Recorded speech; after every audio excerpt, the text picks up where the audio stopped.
사도행전의 말씀을 묵상하고 있습니다. 우리 사도행전 1장부터 우리 4장까지의 말씀을 보면 성령님의 강력하신 역사하심이 있었고, 그로 인하여 예루살렘 교회가 탄생하는 것을 보게 됩니다. 그리고 그 교회는 성령의 역사하심으로써 놀라운 부흥을 경험하고 가장 이상적인 공동체로서 세워져가는 것을 보게 되죠. 또 예수 그리스도의 이름으로 많은 표적과 기사가 일어났고, 성도들은 수많은 핍박 속에서도 서로의 물건을 나누어 줄 뿐만 아니라 자발적으로 헌금을 해서 이 가난한 자들에게 나누어주는 예수 안에서의 천국의 모습이 그려져 있는 것을 볼 수가 있습니다. 그런데 그런 아름다운 공동체를 파괴하려고 하는 사건이 일어났죠. 어떤 사건입니까? 아나니아와 삽비라의 사건입니다. 그렇다면 그 배후에 누가 있었죠? 사탄이 있었습니다. 여러분, 인간이 가장 버리기 어려운 것이 뭔지 아십니까? 탐욕이라고 하더라고요. 탐욕. 인간의 탐욕은요, 끝이 없습니다. 그래서 사탄은 계속해서 우리에게 탐욕이라고 하는 것을 불러일으킴으로 인하여 흔들어 놓는다는 거예요. 교회도 마찬가지죠. 그렇다면 교회가 이 사탄의 공격으로 인해서 흔들렸습니까? 우리가 말씀을 통해서 확인해 보는 거는요, 그렇지 않다는 거예요.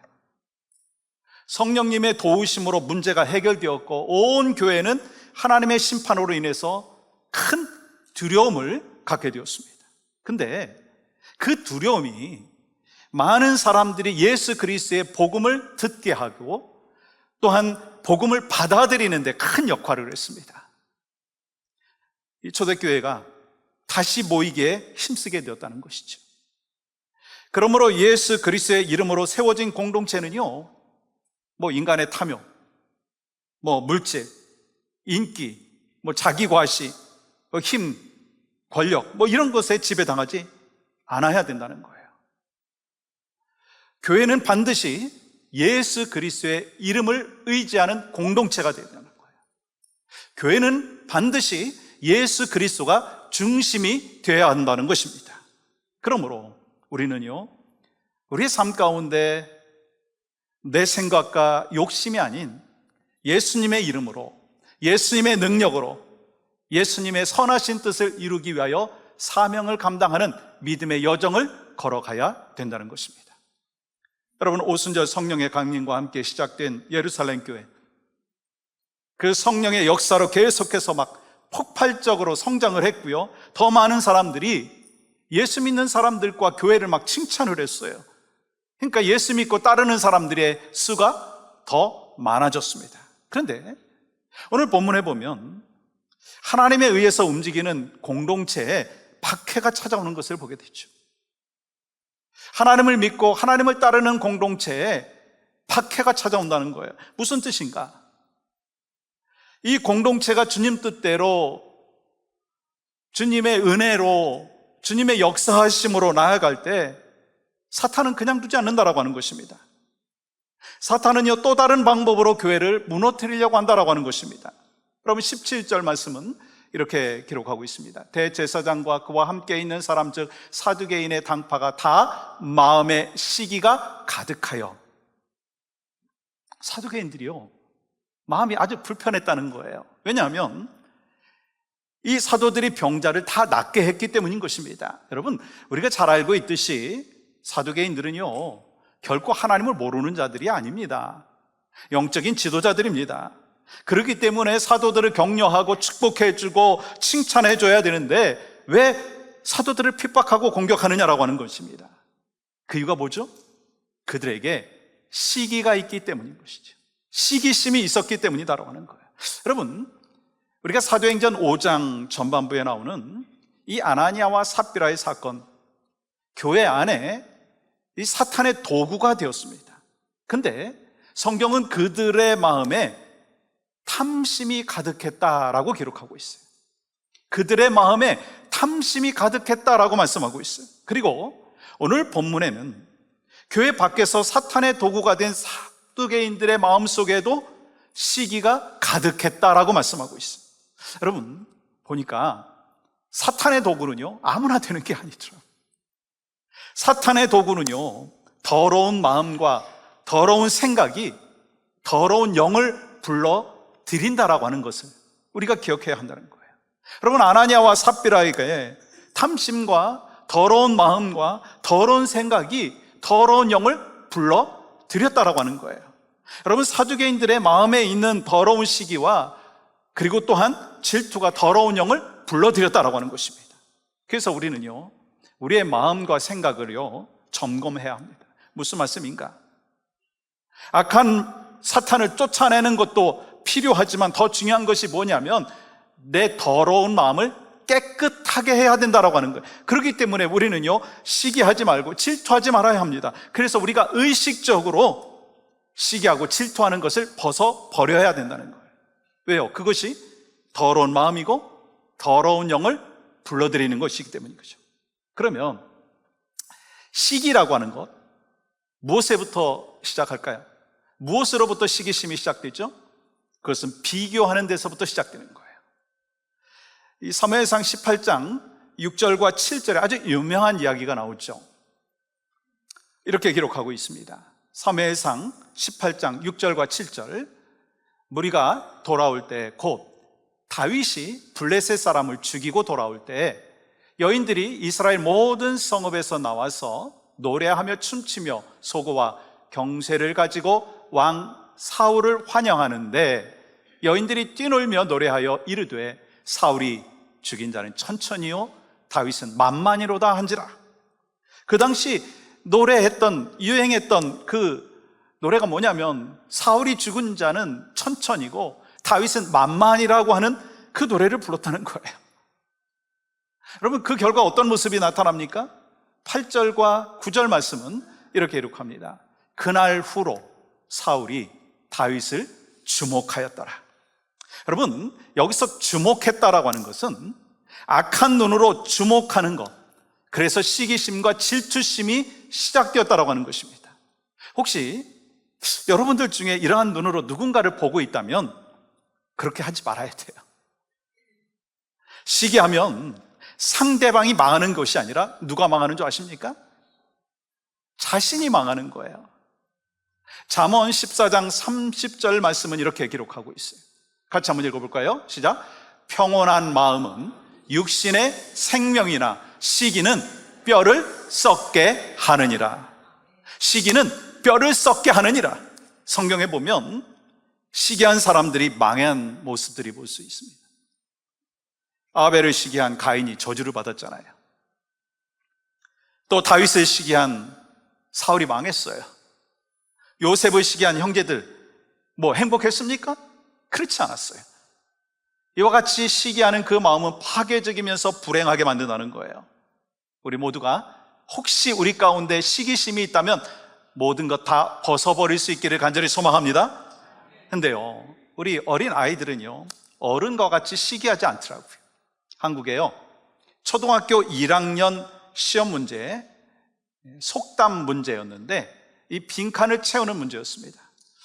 이런 문제였죠. 사촌이 땅을 사면 뭐뭐뭐다. 여러분, 사촌이 땅을 사면 뭐죠? 배가 아프다. 우리는 그렇게 대답을 하죠. 근데 이 아이들이 그 답을 그렇게 쓰지 않았습니다. 그런데 틀렸다고 한 거예요. 제가 보기에는 맞는 답이었는데 한 아이가 이렇게 썼다고 합니다. 사촌이 땅을 사면 가본다. 여러분, 멋진 대답이 아닌가요? 사촌이 땅을 사면 가봐야죠. 근데 그게 틀렸다라고 하는 거예요. 또 다른 아이가 이렇게 대답을 했다는 거예요. 사촌이 땅을 사면 둘러본다. 또 다른 아이는 사촌이 땅을 사면 와, 좋겠다, 정말 좋겠다, 그렇게 썼죠. 여러분, 맞는 답 아닌가요? 근데 이거보다 더 명답이 있습니다. 사촌이 땅을 사면 나는 씨를 뿌린다. 여러분, 이 마음이 우리 마음이 되어야 되지 않겠느냐는 거예요. 사촌이 땅을 사면 배가 아픈 것이 아니라 누군가 즐거운 일이 있으면 배가 아픈 것이 아니라 정말 축복해주고 칭찬해주고 감사해줘야 되지 않느냐는 거예요. 주님은요, 이러한 시기심을 이길 수 있는 길까지도 만들어 주셨어요. 그게 바로 뭐냐면 로마서 12장 15절 말씀 이렇게 기록하고 있어요. 같이 한번 읽어볼까요? 시작. 즐거워하는 자들과 함께 즐거워하고 우는 자들과 함께 울라. 여러분, 우는 자들과 함께 우는 거 결코 어렵지 않습니다. 우는 자들과 함께 울 수 있어요. 슬퍼하는 자들과 함께 우리 슬퍼할 수 있어요. 근데 정말 즐거워하는 자들에게 내가 함께 즐거워할 수 있는 거 결코 쉽지 않다는 거예요. 이웃교회가 막 부흥을 하고 있으면 박수를 쳐줘야 되는데 그게 쉽지 않다는 거예요. 누군가 성공을 하면 박수를 쳐줘야 되는데 그게 쉽지 않은 것이 우리 인간의 모습이라는 거예요. 사촌이 땅을 사면 가보는 은혜가 있고, 사촌이 땅을 사면 나는 씨를 뿌리는 그러한 모습이 우리 가운데 있어야 된다는 거예요. 우리 모두 미움과 시기와 질투를 다 버리고 서로 사랑 가운데, 은혜 가운데 한 공동체를 세워나갈 수 있기를 간절히 소망합니다. 여러분, 사도행전 3장의 말씀에 보면 이 베드로와 요한이 예수님의 이름으로 안전뱅이를 고쳤죠. 근데 그 후에 수많은 사람들이 모여들었어요. 그때 무엇을 했습니까? 복음을 전했죠. 그로 인해서 신문을 하고 다시 예수 그리스도의 이름으로 가르치지도 말고 전하지도 말라고 경고를 하고요, 위협을 했어요. 근데 어떻게 했습니까? 베드로와 사도들은 우리가 사람들에게 복종할 것이 아니라 하나님께 복종하는 것이 마땅합니다. 우리는 예수 그리스도의 종입니다. 복음 전하는 것이 이 성령님의 뜻이기 때문에 복음 전하는 것을 멈추지 않겠습니다. 그렇게 했어요. 그리고 예수 그리스도를 전파하는 일에 더욱 힘쓰게 되었습니다. 그 결과 어떤 모습이 있었습니까? 더 많은 사람들이 성도들과 교회를 칭찬하고 또 예수 믿는 사람들의 숫자가 늘어나게 되었어요. 그러면 그때 어떤 일이 벌어졌죠? 아까 읽었던 17절 말씀과 18절은 이렇게 기록을 하고 있습니다. 대제사장과 그와 함께 있는 사람, 즉 사두개인의 당파가 다 마음에 시기가 가득하여, 그 다음에 보십시오, 일어나서 사도들을 잡아다가 옥에 가두었더니, 이번에는 종교 지도자들의 마음 가운데 시기가 가득해서 사도들을 어떻게 했다고요? 감옥에 가두었다라고 하는 거예요. 지난번에는 교회 안에 있는 사람들을 통해서 교회를 막 흔들어 놓으려고 했었습니다. 근데 이번에는 어떻습니까? 교회 밖에 있는 사람들의 시기심을 이용을 해서 사도들을 감옥에 가뒀습니다. 이번에는 그 베드로와 요한만이 아니라 모든 사도들을 다 잡아다가 감옥에 가뒀습니다. 이제 말로만 경고하고 위협을 주는 게 아니라는 거예요. 물리적인 박해를 하고 핍박을 하고 있다는 거예요. 여러분, 오늘 이 본문의 말씀을 통해서 우리가 분명히 알아야 되는 한 가지 사실이 있습니다. 그건 뭐냐면 지금도 사탄은요, 이 모양 저 모양으로 계속해서 교회를 흔들고 있다는 거예요. 이 모양 저 모양으로 교회를 흔들려고 하고 있다는 거예요. 아니, 교회만 흔듭니까? 성도들을 이 모양 저 모양으로 사탄은 막 흔들고 있다는 거예요. 그런데 여러분, 우리가 사탄에 대해서 너무 안일하다는 거예요.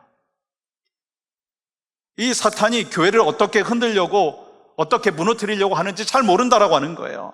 그러므로 우리는요, 사탄의 간교한 전략에 대해서 영적인 눈을 뜨고 영적인 분별력을 갖고 깨어있으면서 이게 사탄의 일이구나, 이렇게 사탄이 일하고 있구나라고 하는 것을 분별할 줄 알아야 된다는 거예요. 그리고 그 분별하면서 우리에게 필요한 것이 무엇입니까? 예수 그리스도의 이름을 의지하여 더욱더 담대하게 나가야 되는 거예요.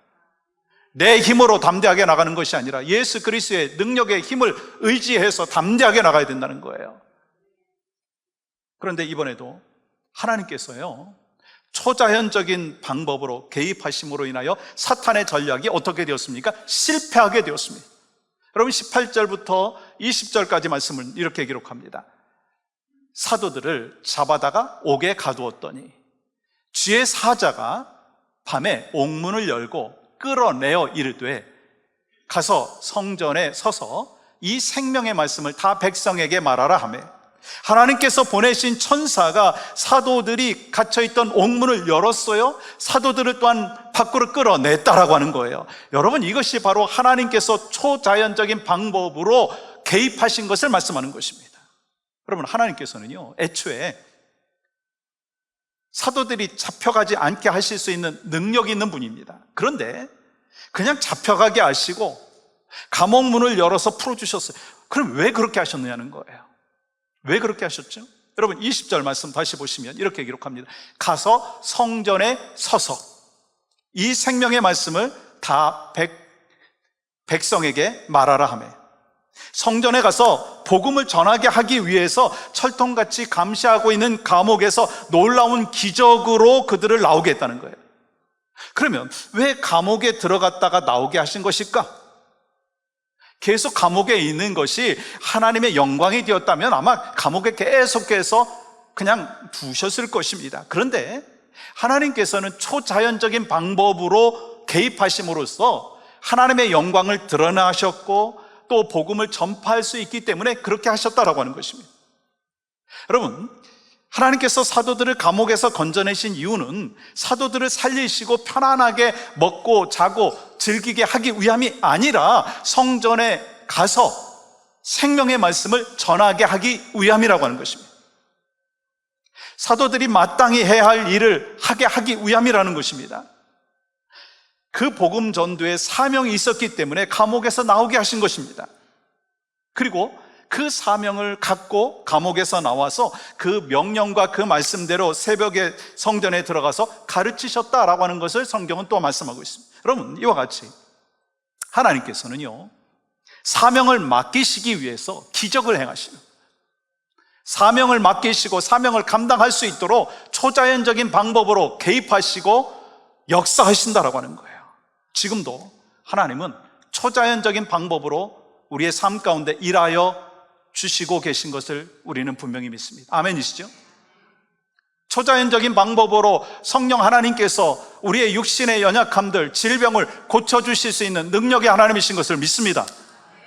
우리의 삶에 초자연적인 방법으로 개입하셔서 우리의 삶을 이 하나님이 원하시는 디렉션으로 사명을 감당할 수 있도록 인도하여 주신다라고 하는 거예요. 그래서 우리에게는 이런 고백이 있기를 원합니다. 하나님이 하셨어요. 하나님이 나와 우리의 가정과 교회에 역사하여 주셨습니다. 하나님이 개입하셨습니다.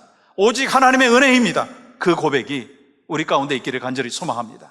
그런데요, 오늘 본문에는 하나님께서 초자연적인 방법으로만 개입하신 것이 아니라는 거예요.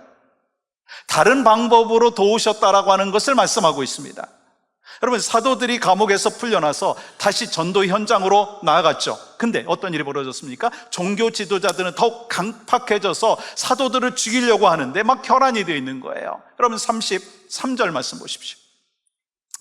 그들이 듣고 크게 노하여 사도들을 없이 하고자 할세. 여기서 없이 하고자 한다라고 하는 건 그냥 이렇게 추방 정도가 아닙니다. 추방의 의미가 아닙니다. 영어 성경에 보면 뭐라고 되어 있습니까? Put them to death. 사도들을 죽이려고 했다라는 거예요.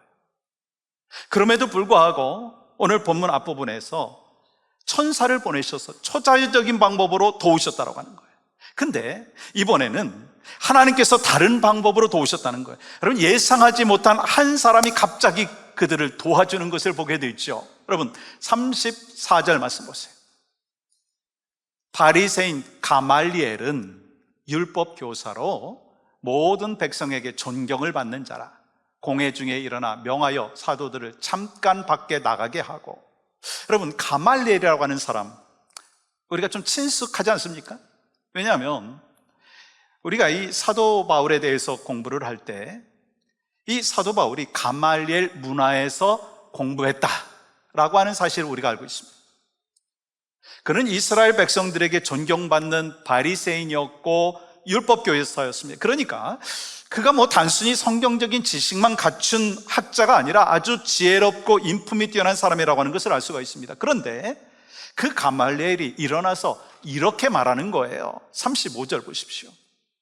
말하되 이스라엘 사람들아, 너희가 이 사람에게 대하여 어떻게 하려는지 조심하라. 그리고 38절, 39절 보십시오. 이제 내가 너희에게 말하노니 이 사람을 상관하지 말고 버려두라.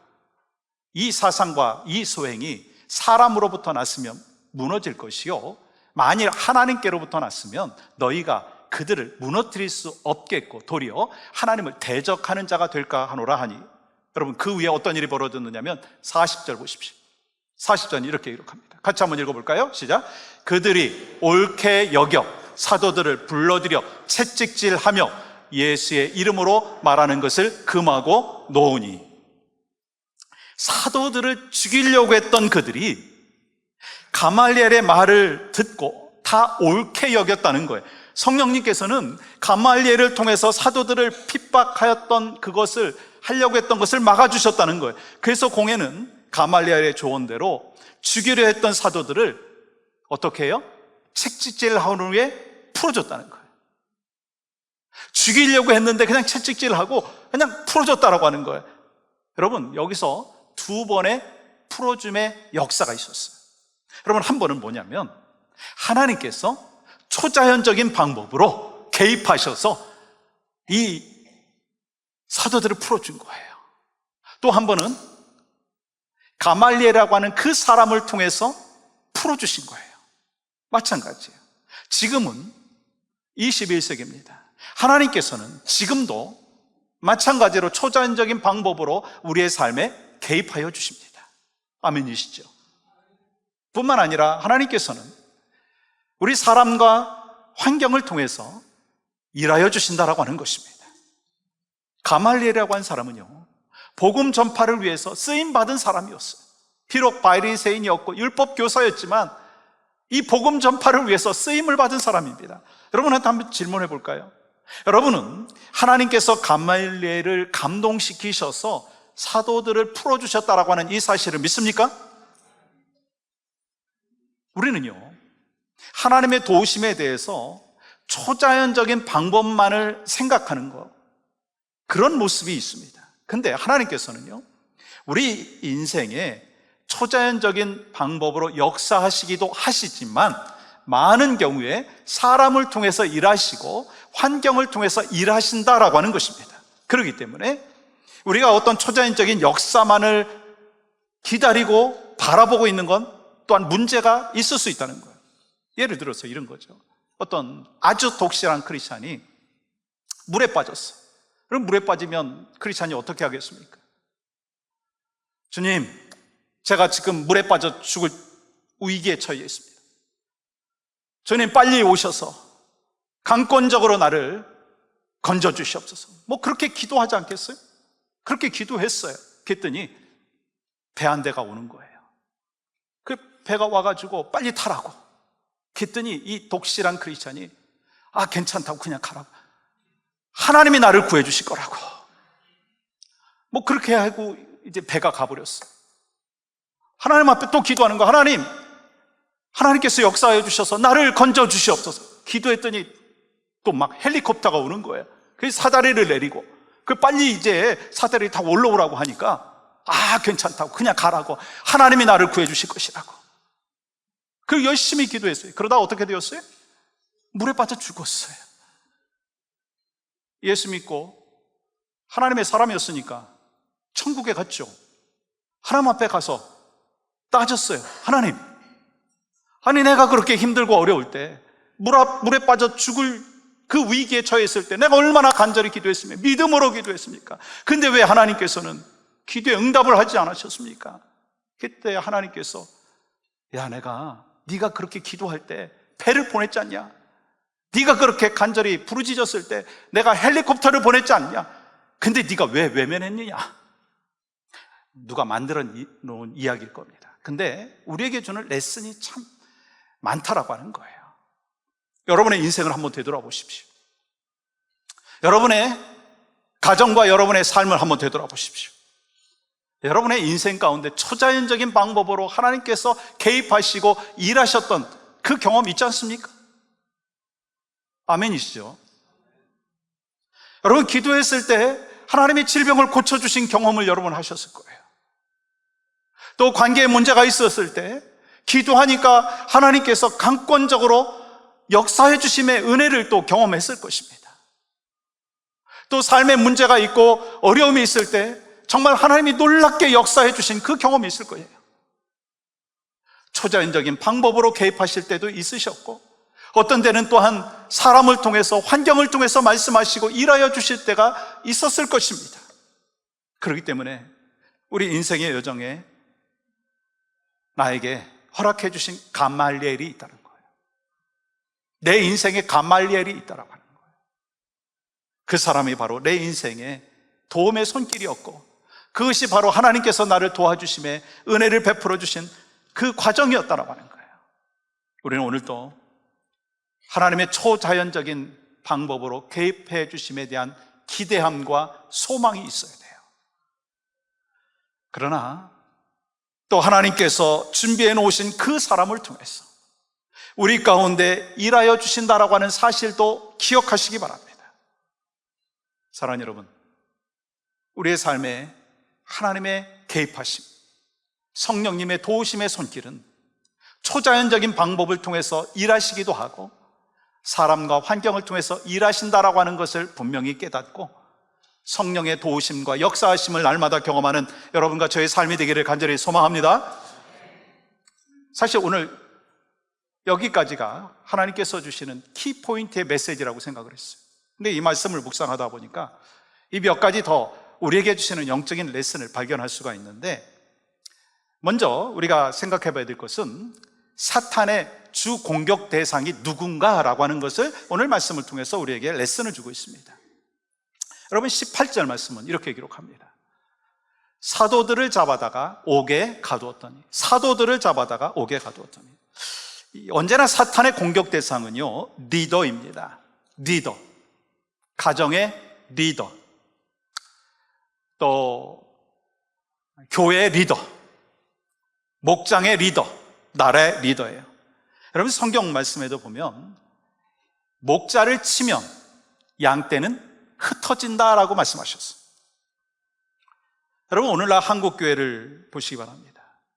결국 목회자가 무너지면 교회가 무너지는 모습을 보게 되죠.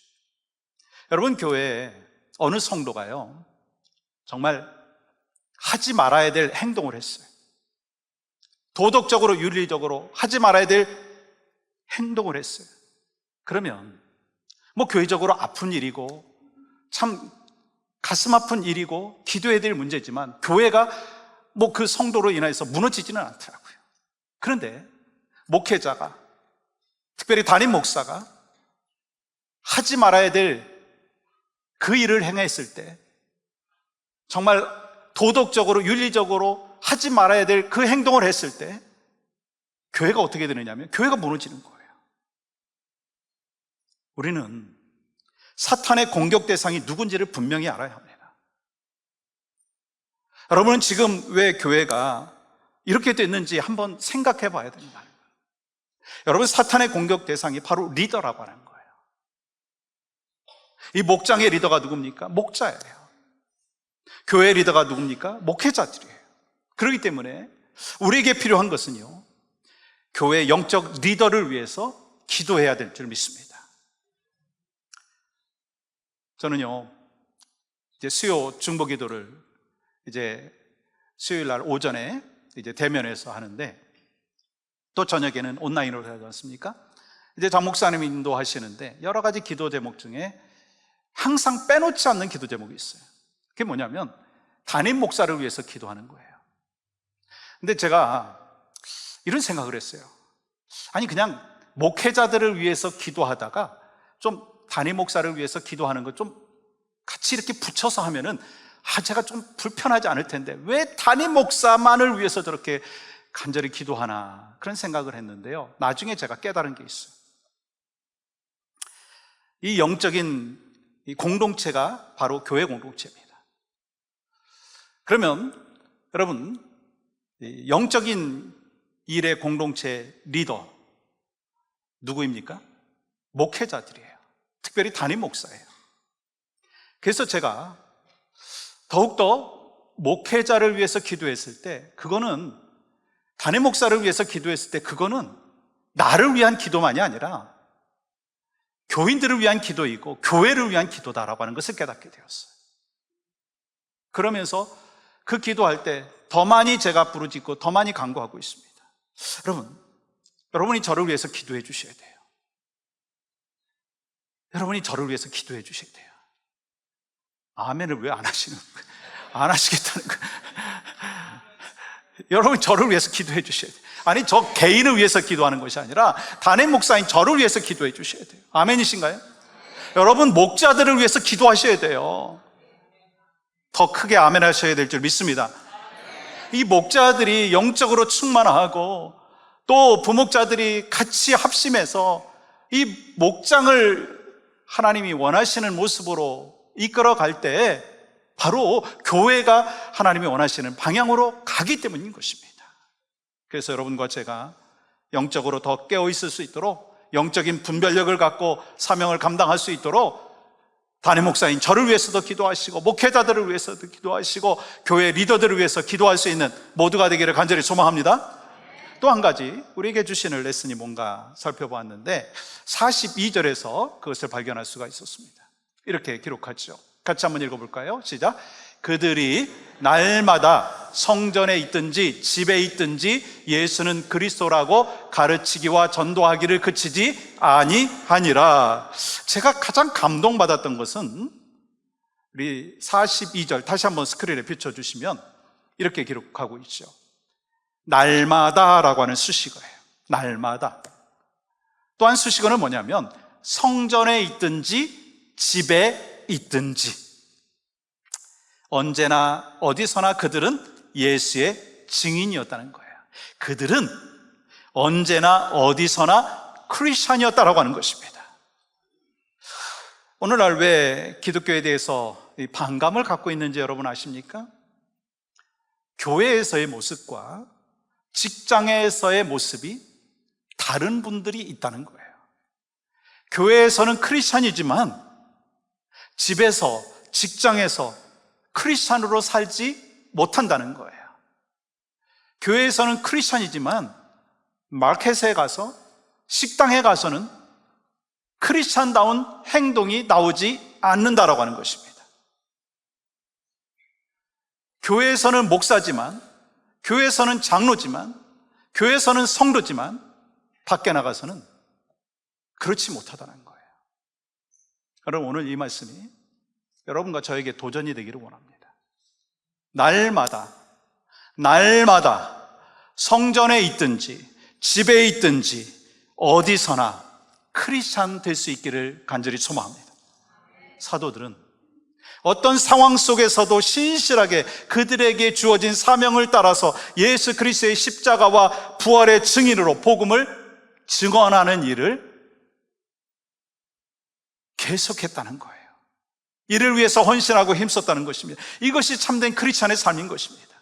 이것이 바로 성령의 사람, 하나님의 사람의 삶의 방식인 거예요. 물론 그렇게 할 때 세상은요 어떻게 합니까? 우리를 막 방해도 하고요, 우리를 조롱도 하고요, 우리를 비웃을 수도 있습니다. 때로 억울한 일을 당할 수도 있고요, 때로 손해볼 수도 있습니다. 그러나 우리가 기억하자는 거예요. 예수님께서 이미 승리하셨듯이 우리가 예수 안에서 살면 반드시 우리도 승리하게 될 줄 믿습니다. 교회는 주님의 영광을 드러내는 축복의 통로가 될 줄 믿습니다. 이러한 믿음으로 우리의 삶의 현장에서 복음의 증인으로 살아가는 여러분과 저희 삶이 되기를 간절히 축복합니다. 오늘 여러 가지 말씀을 같이 나눴어요. 우리 안에 자꾸 사탄은 시기심을 유발할 수가 있습니다. 저는요 연예인들 보면서 와 정말 예쁘다, 참 노래 잘한다, 연기 잘한다, 그러면서 제가 시기하지 않습니다. 근데 목회자들에게 시기심이 있을 수 있는 대상이 있어요. 누구냐면 목회자들이. 우리 성도들에게도 마찬가지입니다. 비슷한 에이지, 비슷한 그 백그라운드를 갖고 있는데 누구는 막 잘 나가는 거예요, 누구는 막 성공하는 거예요, 누구는 다 문제가 없는 거예요. 그러다 보면 우리 마음 가운데 찾아오는 게 있어요. 시기심. 근데 그것이 하나님이 원하시는 것이 아닙니다. 그것을 버릴 수 있는 하나님의 백성이 되기를 원합니다. 하나님은 지금도 변함없이 초자연적인 방법으로 일하였습니다. 그래서 질병이 있을 때, 우리의 삶에 문제가 있을 때 하나님 앞에 기도하십시오. 하나님께서 초자연적인 방법으로 개입하실 줄 믿습니다. 또한 우리 사람을 통해서, 환경을 통해서 일하시고 역사하여 주십니다. 그것을 믿고 또 주님의 인도하심과 주님의 손길을 경험하기를 원합니다. 또한 교회 영적인 리더를 위해서 기도해 주십시오. 그것이 바로 교회를 위한 기도이고 그것이 바로 하나님 나라를 위한 기도인 것입니다. 또 중요한 것이 있습니다. 언제나 어디서나 나는 크리스찬입니다. 교회에서만 크리스찬이 아니라 가정에서도, 삶의 현장 속에서도 참된 크리스찬의 삶이 바로 여러분과 저의 삶 가운데 있기를 주님의 이름으로 간절히 축복합니다. 그때 하나님께서 우리를 지켜주십니다.